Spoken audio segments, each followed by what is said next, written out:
and good morning to the Forest Lake Morning Show. Welcome back. My name is Tyler. I'm Brandon. And for those of you that do follow this show, you may have realized that we didn't put out an episode last week.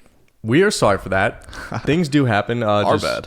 Yeah, our bad. Thank you, though, for watching. If you did notice that. Things can happen. Life gets busy just with, I think you were out of town. It was Super Bowl weekend. Just got kind of crazy. We figured we could slide underneath the rug with not putting out an episode for anyone to not come screaming at us. Yeah, no, I mean, our 2 followers gave us a lot of shit. yeah, we got a bunch of hate mail actually, and got our death threats and such.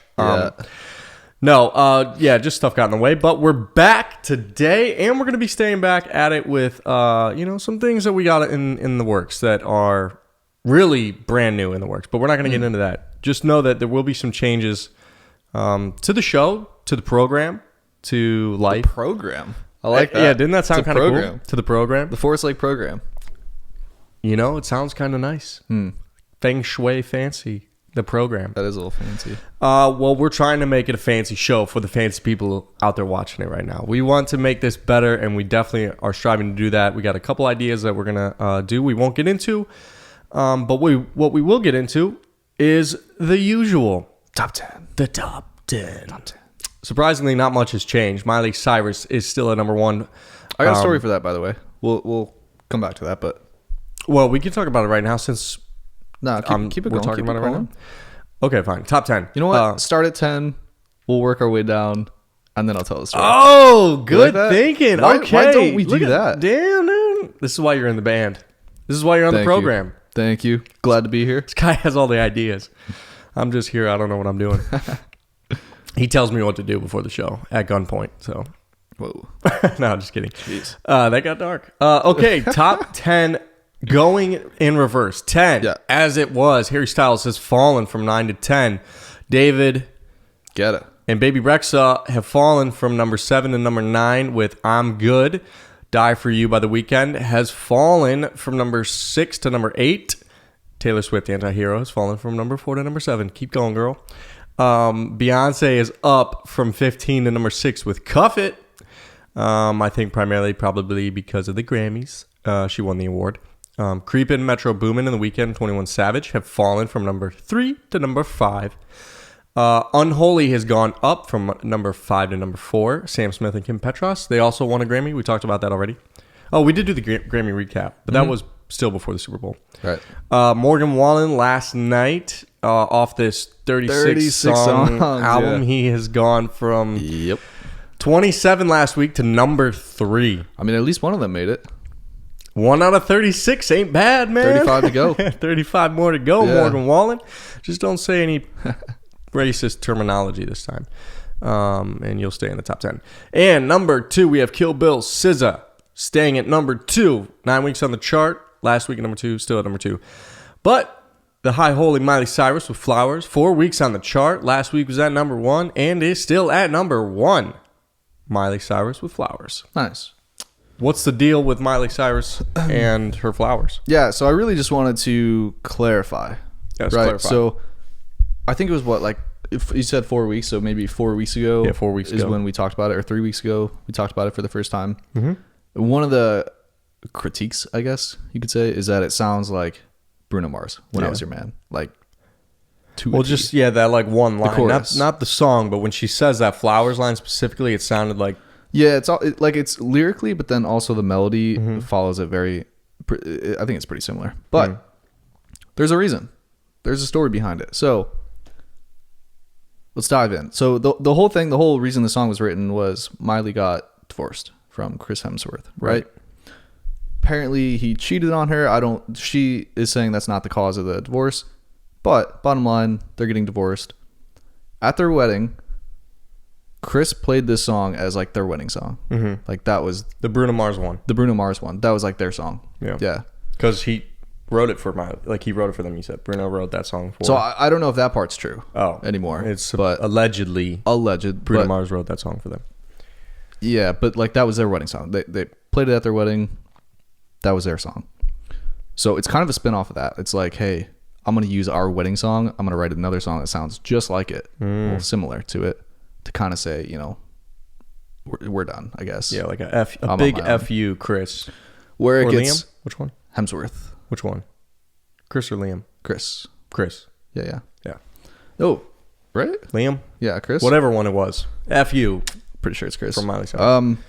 Where it gets interesting and it becomes like a kudos to Miley Yeah. is the music video, right? It's a good music video, It is. but it has meaning behind it, and it was kind of interesting to hear this. So the house that it's filmed at was apparently the house that Chris, I'm gonna say it's Chris, pretty sure it's Chris cheated on her at. That's the house. She's also wearing his suit, like his actual suit, the jacket. That's his in the house. I think that's awesome. That's so cool. You think she stole it from him? To cap it off, though, probably. It was probably just chilling at her I don't house think- or yeah, I don't something. think she To cap it off, though, she released a song on his birthday. It's a total 3-4 McGregor. You know, it's Yeah. the whole combination. If you're Mr. Hemsworth, do you care though? If you cheated on Miley and you already didn't care about her in the first place, I mean, probably a little. do you think this stings a little bit? Yeah. That's. Oh, I you hope don't it think does. so? I mean, I would never cheat on Miley Cyrus, but This is also saying that you would be dating Miley Cyrus. in another universe, I am. Yeah. I think out of the multiple universes that exist, there has to be one where me and Miley Cyrus are together, Interesting. as well as you. Interesting. Actually, as well as everybody. We're all dating her in another Everyone's dating universe. Miley. All right. Fair enough. That's crazy though. Yeah. Yeah. That's the thing about music is you can do it to be very pitty towards an ex. A lot of songs that do go viral are about relationships. It's like every Taylor Swift song. yeah, in or her early exes. days. Exactly. Taylor Swift as well is another great example of things. Ed Sheeran and Ellie Goulding, prime example.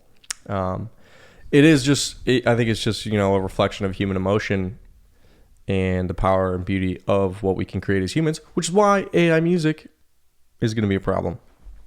Have you been hearing like Unrelated. the voice generation though? Yeah. Or generated. I threw something up on the Instagram page about it. The AI generated voice changing stuff is incredible and scary for the fact that like, where do you draw the lines on copyright for that? Right. I mean, we can write a song and have Taylor Swift, for an example, be a feature. Yeah. Even though like It's it's not you her. singing it, we just use AI to switch the voice. Yeah. That Kendrick That's one sounded, crazy. The one that I posted on our story about Kendrick Lamar, Yeah. and we'll tag a link to it as well if you're just now watching this.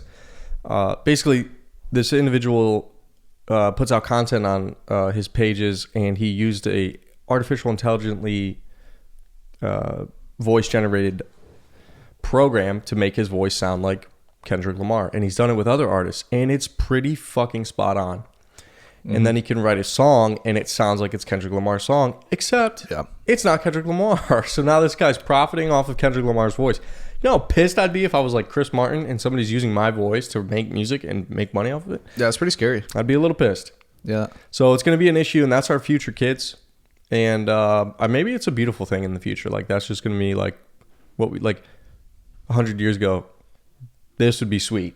Imagine going back 100 years and saying this is the cool shit you're going to have and be able to do with music. You know, we're all just gonna be listening to like robot music. robot music. In Yeah, I don't know. the next 20 it's years. It's going to be scary regardless. Yeah. So that's the scoop on Miley Cyrus. That was a Anyway, scoop. I just want to clear that up. It is So, an interesting story to hear It, that. yeah. it sounds similar to Bruno Mars because now you know why. Which we didn't know at that was first, it. and now we do. Yeah.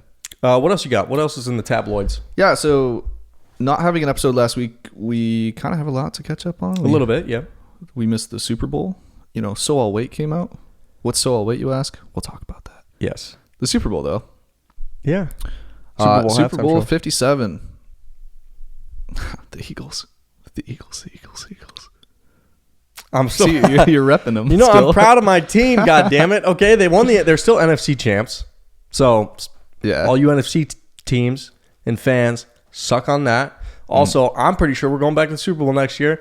Also, that last call, the only defensive holding call called in the game He's getting really into against this right Eagles, now. even though Bradbury admitted to holding. Also, I think the team, two great teams. It was a great Super Bowl. I'm not taking away credit from the Chiefs. I'm happy for Andy Reid, who was a head coach for the Eagles for a very long time, even took us to a Super Bowl. But I think it just came down to time. We did make mistakes in the second half, But two great teams. Sometimes it just comes down to who has that last possession with the amount of time left in the clock. The Chiefs did, and they won. So I'm over it, but I'm still proud of my team. I still represent my team. I have no shame. And you're a Browns fan, you're a Buccaneers fan, whatever fan you are, especially anyone watching this. I mean, I got nothing to be worried about going into next year, but I'm sure all of y'all know. You guys do. You sound so tense right now, so pent up. Like, like you were waiting for this moment just to like give a speech. I wasn't gonna say anything, and the fact that you brought it up, I felt like you popped the bubble, dude. I had to say something. I'm a little sad, but I am proud of my team, and I'm excited to see how our general manager keeps all these guys on there. Yeah, so moving on to music. Get back. Oh yeah. This is a music podcast. Oh, sorry. I thought it's a Philadelphia Eagles podcast. I thought this was a sports show. Should be for a sports program. So, if you watched the game, you probably saw the national anthem. Oh shit! Yeah, we should talk. I totally forgot. That was hands down the best rendition of the national anthem I've ever heard. I think everybody's saying that too. What do you mean? Like I've heard, just even like in the strangest of podcasts that I've listened to since the Super Bowl, people are saying like, "Wow, this really? national anthem is how it should be like every time." Yeah. So for those of you who didn't watch it or don't know, Chris Stapleton sang the national anthem. It was just him and a guitar and a Rotovibe pedal, and oh my god, so good, incredible, amazing. Like Chris Stapleton on his own, like he's so good, really amazing voice, great songwriter. But to have him sing the national, it was chills. It was so cool. It was really cool to see that in just that rendition. It's a new take. It's not just the boring. Some very talented voice comes up to the podium or the microphone and sings the song. Just really talented. He hits the higher notes and you hear like his voice starts to break and the crowd goes nuts and you're like yes, and that's when you get like the chills. You know what it felt like? It felt like America. Yeah. It felt like Chris Stapleton was. Yeah, the Southern freedom and the freedom. I shouldn't just say Southern freedom, but he's a Southern dude, right? He's country, he's Southern. Yeah, that's what I was saying. So. Unrelated Southern freedom. The freedom was just pouring out. Yeah. Before a football game, the biggest football game of the year, by the way, third largest watched Super Bowl of all time. Yeah, we'll talk about that.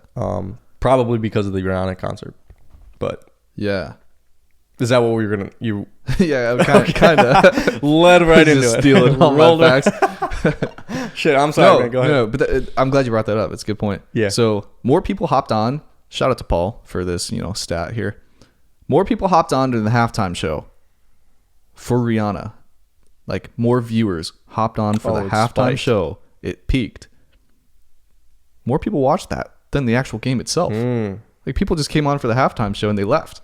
The NFL on Monday morning looking at the little graphic, they see the point at halftime. They're like, wow, viewership really got popular here. They're like, who needs to watch the fourth quarter of the Super Bowl when you have a Rihanna halftime show?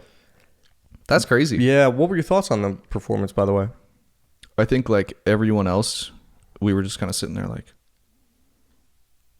Rihanna, is she pregnant? Mm-hmm. Rihanna's pregnant? Yeah. Yeah. Thick old belly. Yeah. Little baby boom. Apparently like all like her dancers didn't even know until that night. I don't think anybody knew. Yeah. She kept it covered even in the interviews before the show, and then obviously I think she wanted to reveal it there because she had the big jumpsuit open and she wasn't moving much. So I know people said it was a boring halftime, but what do you expect from a pregnant mother? I thought she sang all right though. Still a great voice. Oh, she sang great. And exactly like to perform a Super Bowl halftime show, sing as good as she did, and be pregnant like. And standing on that thing, you see that thing wobbling too? I think wouldn't take that risk. High too. That thing was up there. Yeah, imagine being the guy, because they definitely send guys up there first, or gals, whoever, to test it before Rihanna gets on there and be like, make sure it's good. But the guys, they're like, he's it's good? Oh, yeah, it's good. I want him to do that. But I know I'm not the first one to reiterate that. I think many of us forgot how many hits Rihanna had. So she's now has like, or got the biggest exposure boost since 2018. Which I think was her last album was 2018. Yeah, I think we talked about it. It was like 5 years ago. She's got so many songs that I just didn't even remember. Honestly, the one Umbrella, that song, it came on my playlist the other day, and I was listening to it. Honestly, I don't think the song is that good except for that chorus and the post-chorus where she does that. The verses are catchy though. With Jay-Z. It's all hooks. I'm not really a Jay-Z fan. I think his voice is annoying, but if you listen to the song, it's kind of just like blah. Like to get to the chorus, it's like a blah feeling. I feel like maybe that's me and I'm picky. But then that chorus comes in, and you're like, holy shit, this is so cool. It's catchy, and it's, you're just singing along. And obviously anybody who knows that song only knows that part, and that's all they sing. But right, she has so many good songs, and I think we were reminded of that. I do think she may have been lip syncing, but I think that... You think so? I think the NFL makes them record it live in that setting before the fans are in there, and she has to play and actually sing under it, so that if the event of some malfunction happens, it doesn't ruin the biggest moment of the biggest game in the year. Did you know that they're not paid? I did know that, yeah. Halftime performers are not paid. They're about to get paid from royalties. Yeah, in the subsequent months and years. That's crazy. You would think like one of the biggest events of the year, like they're not getting paid. Yeah, I think some people have had to pay people to come join them in the Super Bowl halftime. Yeah, like artists have been going to other artists to say, "Hey, you want to join me? I'll pay you." Like privately, but yeah, they don't get paid. It's like an honor, to do that. Yeah. Oh yeah, definitely. So I don't know why I thought this, but I thought the Super Bowl was like the biggest event in the world. That's just my like dumb American mind, right? Just thinking it's the biggest event. It's not even close. What is it? It's not even close. So it's the World Cup, World Cup final. So the Super Bowl this year got 113 million views in the U.S. 113 million. Outside of the U.S. got 40 million. Okay, not bad. Right, so not bad. 150, 160-ish million views worldwide. Not terrible. The World Cup last year, the finale, got 1.5 billion. Really? That's not even close. Yeah, football. It's not even a comparison. Football is football. International. Right. I think the NFL was trying to get on that level. There's no way they can compete with that. Not yet. Yeah. Soccer's older than football, so they just had more time. But it got me thinking too, like, why don't they have halftime performers? But I guess there's kind of a lot of reasons why. Like, it's just a whole different game. Football is a lot like American football is a lot more stop and go. Like, you can stop, you can take halftime. Soccer, you kind of ride on that momentum, and the crowd just goes nuts. Well, the FIFA Cup too is weeks long. It's like a whole event. Like, it's not just like one game. So I think they have stuff going outside the venues. Like, there's multiple stadiums of the eliminations until it gets to that final game. Yeah, they do have like ceremonies, especially like at the beginning of the games, like before it even starts, where they'll have like artists come on and perform a 15-minute set or something like that. But for American purposes, the Super Bowl is the biggest game of the year. I don't think anything in America beats it. In America for sure. Yeah. And then I have an interesting fact on last year's Super Bowl. What's up?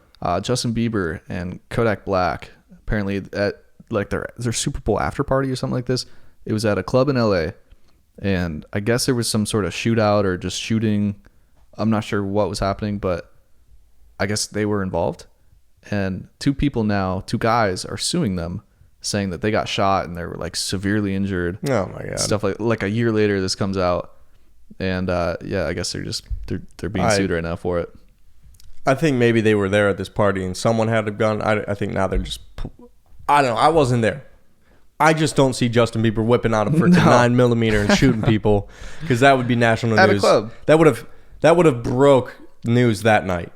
Oh, yeah. Justin Bieber seen with especially with social media, somebody would have snapped a pic, or it would have been a serious event, Yeah.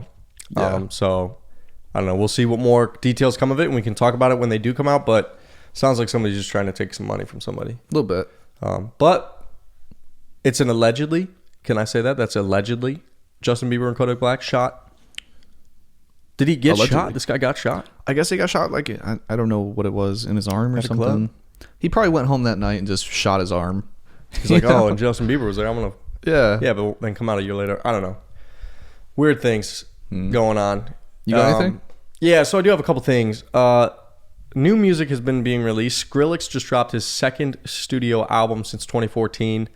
He obviously broke big in 2010 with his EP release, but his new release, Quest for Fire, which I think Mike Bozzi mastered some stuff off of it. Oh, yeah? He posted about it, so I believe that's why. Because I don't think he would post about something he didn't work on. He hasn't done anything since 2014. Skrillex? Yeah. Yes. Wow. Yeah. His singles and stuff. He's done a lot of, okay. but like this is his second album since his debut album. So he's he hasn't released an album since. So it's a big deal. Is he on a label or anything? Like no one's pushing him to put out. Yeah, stuff? I don't know how that works. That's crazy. Maybe not. Maybe he's been so successful he probably doesn't even need a label. I don't know. Haven't looked into that, but we can look into that for you. Haven't also listened to the album yet, but we just want to at least provide the news for you to listen to it. Just came out this Friday. So did Pink. Pink dropped an album called Trust Fall, and God, Pink's voice is so good. So good. You like Pink's voice? Yeah. I'm not a real big Pink fan, but I think she does have a good voice. This is her 9th studio album, and it is also I forget which one it I forget when her last album came out, but I didn't know you were a Pink fan. Yeah, I mean, I don't listen to her every day, but she has good songs. I'll give her that. Yeah, she definitely. I think she is a mom now, but she's always seemed like a rock star mom. I thought it was really cool. She did a song, I'd say like a couple years back, with her kid singing on it. I was like, that's cool to like have your kid sing on the song, That like is pretty in the sweet. chorus. Coldplay's done that a few times. Yeah, in like gang stat Gang kind of things. Yeah. gang vocals and stuff. Other than that, Selena Gomez released that she is working hard on an album right now that will come out. No date has been set for the release, but it is very poppy, which I'm excited about. I think that's pretty cool. She hasn't released an album since January of 2020, but she has released a Latin EP since then, which is kind of not really like it did very well, but it's not like something you would recognize as like an album. So we're using the 2020 of January. Is that who was playing earlier? No, that was just me playing Latin pop music. Okay. I'm on a Latin pop kick right now. I can't shake it. It's pretty good. Yeah. Any other headlines on your side, sir? Yeah. What do we got? I got one. They're both related, right? Okay. One of them is kind of ridiculous, but Well, we like ridiculous. both of them are ridiculous. Yeah, what I do we guess. So I feel like it's a recurring segment on this podcast where it's like, who just sold their catalog, right? Oh, yeah. Who sold their catalog? How much? Why? And so we've dug into a couple of them, but this one was just ridiculous. It's not done yet, but it's in the talks, I guess. Michael Jackson's estate. So basically everyone who owns His music. yeah. They're prepping to sell half of his catalog to Sony for 800 or 900 million. Yeah, sounds about right. Half. That's not even the whole thing. Yeah. I was gonna say, dude, whoever's getting That's crazy. Dude, Michael Jackson's catalog. Are you kidding me? Like Justin Bieber sold off 200 million, Tedder 400 million, Bruce Springsteen 500 million. I think Tedder was 2. Tedder was 2. Yeah. I mean, Crazy. 200 is still a good chunk of change, but Yeah, it's a lot of money. But the king. Now you're talking almost $1 billion. Well, we're talking Michael Jackson. He's the king of pop, yeah. regardless of what he did with children or not. He's still Michael Jackson. I wasn't gonna go there, but Well, everybody knows it. It has to be talked about. I'm just saying, but Yeah. I still listen to Michael Jackson. yeah. He's got this song called "Break of Dawn," dude. Oh my god, it puts me in the feels. I really don't know a lot of Michael Jackson. Really? I mean, like Thriller and all that, but like never like really got into him. He's got some good stuff, dude. You should go back and listen to it. And a lot of the people who did the instrumentation on his stuff, incredible. Yeah. Like those Old session Jackson casts. 5 too. Yeah, Old Jackson 5 too. I was gonna say, yeah, Michael Jackson selling the catalog. Half of But it. just so half you're of it? saying like his entire catalog would be worth close to $2 billion. Yeah, that to me that sounds about right. Really? Well, like we talked about previously, these catalogs, whoever buys them owns them forever unless they sell them. So if the estate gives up that half, we're looking long-term deals here where the person who buys it now for the next century or 2 centuries can still profit off of that. Yeah. I don't know if Michael Jackson's still going to be playing in 200 years, but who knows? Maybe. Playing alongside the robot music. All right. So on that note, on that subject of Michael Jackson, 50 gigabytes of unreleased Michael Jackson songs, music. I don't want to call them songs. I don't know if what's on there or if it's done. Yeah. But music, Michael Jackson music, 50 gigabytes worth on a laptop and a hard drive were stolen They were stolen. Recently? They were stolen recently. The other half of his catalog. The family It's a estate $1 billion hard pissed drive. off, yeah. Yeah, so I guess I don't know like fully what happened, and I don't think there's an actual report just yet. But I guess like the producer and the engineer who worked alongside Michael Jackson for like decades, Brad Sundberg. It was his hard drive, his laptop. Some guy came in, took him, and literally jumped out of a window. Holy shit. With it, and he just ran off. And so he has 50 gigabytes worth of unreleased Michael Jackson music. What do you do with that? Well, I don't think you can do anything because if you release it, after it's been reported stolen, Yeah. the guy's not going to make any money. No. Or whoever releases it, they're going to say, like, you can't do anything with that to make money if you stole it. Right. You're going to be a target. What do you like? You open up a Michael Jackson Pro Tool session from 1980, and do you work on it? Like, what do you do? You add some guitar. Like, what do you do with that? Yeah, you can't use his voice. He would know. I don't know. Maybe he's just a psycho. What do they call those psycho fans? Just one of those psycho super fans, and he's just gonna sit there and It'll pop up on like it. an auction site or something in the next 5 years.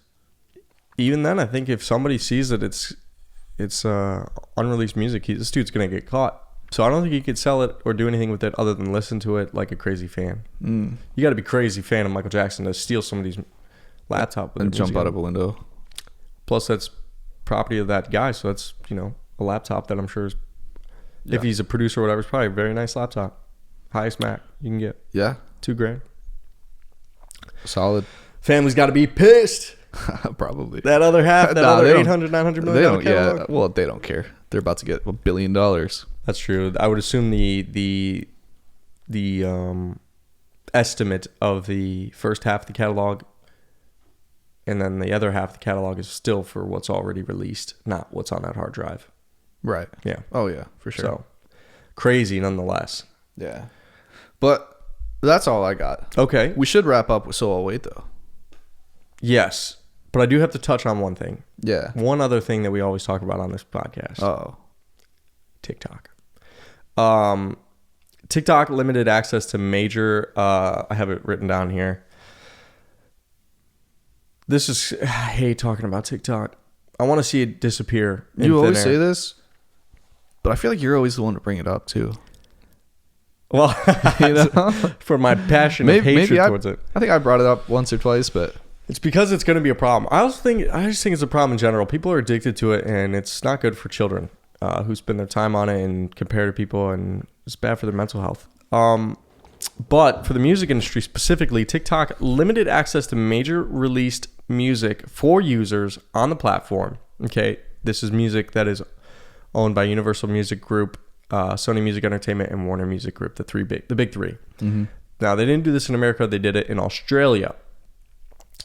TikTok is saying they are testing how the restriction affects user behavior. They basically want to rationalize cutting artist compensations by staging this test of music and its role in content discovery. So it's basically like a case study for TikTok to say that it can function without major label catalogs. And a lot of people are pissed off. Obviously, the major record labels are pissed off. Yeah. There was a little bit of hypocrisy and double standards because of some previous things that TikTok has said with what they tried to do with music on their platform and how the algorithm works on their platform for people to get discovered. But I think TikTok is trying to test the waters of what they can do as a label one day themselves or just without labels in general. It's a scary thing. Yeah. Obviously we'll see if that sticks. Yeah. I mean, can you make the argument that they're allowed to do this? Certainly. It's their platform, right? They should be able to limit. It's not like they're going to lose users. No. This is why I think they're testing it not in America, because I think if imagine let's go to Australia. Yeah. Which I think because it seems like Australia might be a big enough market to see results, but not big enough to be internationally a problem where if they did it in America and now you have people that can't access major label record content, especially in an industry where the American music industry is so huge, even for other artists that are not from America, it would be a big problem. So that's all I'm going to say about TikTok. And just hopefully, just gives you another reason to hate TikTok. Or like it. They can do one of two things. They can stop this because it's still ongoing. Or they can keep doing it. And that's all I have to say about that. I'd be pissed if I was a big person in the industry with you in our band and Forest Lake itself couldn't have its stuff played for our fans on the platform because they are using it as some test. Yeah. But beyond our control. I don't see that sticking, to be honest.